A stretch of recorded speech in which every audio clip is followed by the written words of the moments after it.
Initially, what drew us to Impact is we came through friends of our son. We were looking for a place for our son. He was getting ready to go into middle school, and we wanted a place to keep him connected. We thought that was really important. We also wanted a place that was a little bit more upbeat, kept us more connected through worship. Worship was very important to us.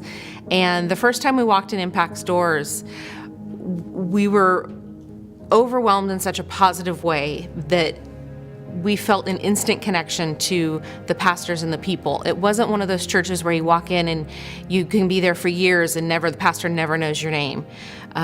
We felt instantly connected to the people. It was just amazing that it felt like a family. It was more family than a church. And that's what drew us here over 11 years ago.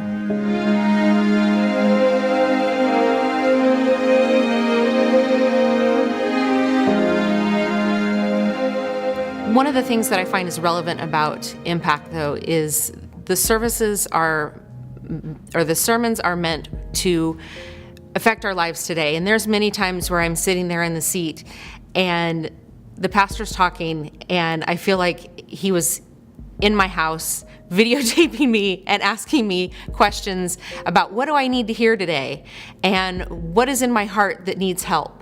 Many of the sermons are so relevant about family, about life, about work, about worship, about how to pray. And they're relevant. They make the Bible relevant to me so that I can read it and understand it. And I think that's what Impact does. It brings it to your life and makes it usable for today. Even that those things are from so long ago, it makes it seem like it was written just today. This past Christmas, I was diagnosed with ovarian cancer, and that came as quite a shock to our family as there's no history of it. It was a very quick turnaround. Within 3 months, I was out of work, going through surgery, going through chemotherapy. It was devastating for myself, for my husband, for my children, for my parents. We were all in fear of what would happen. Was this a death sentence? What did this mean? And I decided very early on that when I received this news, that I was going to put it in God's hands and that I wasn't going to hide behind this and not let people know. And I put it out there. And the first thing I did was let my church family know. And I was overwhelmed by the response from my Impact family.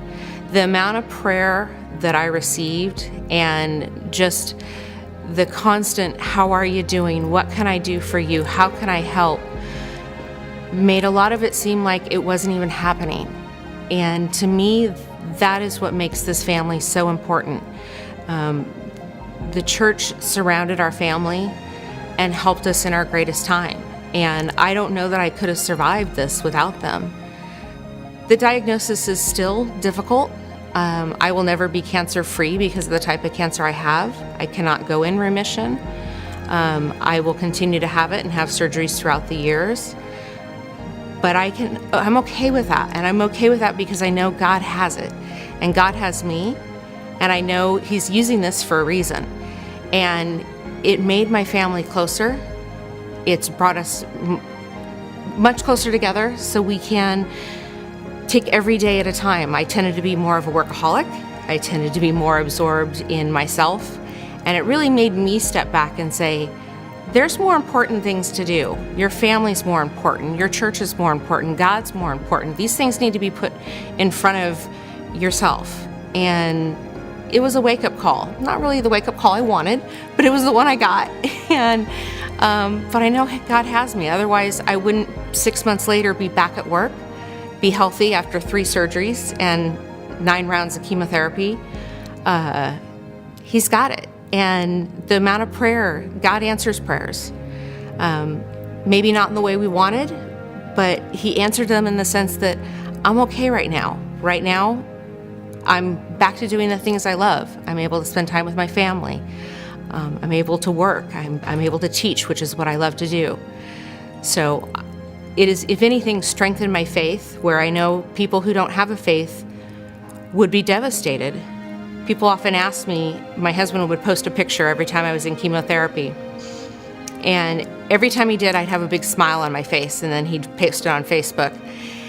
And people would come up to me and say, I can't believe how much you smile when you're going through cancer and chemotherapy. And my response would just be, well, why not? God's got it. There's no reason not to smile. No matter what happens, it's His plan. And I know He's going to use this for a better reason. And it may not be today that I know. It may be a couple years from now. But I know that He's going to use it for His glory.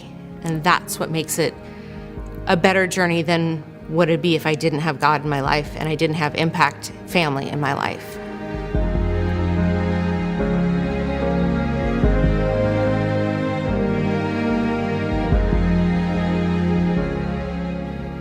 My name is Tracy Outman, and this is us.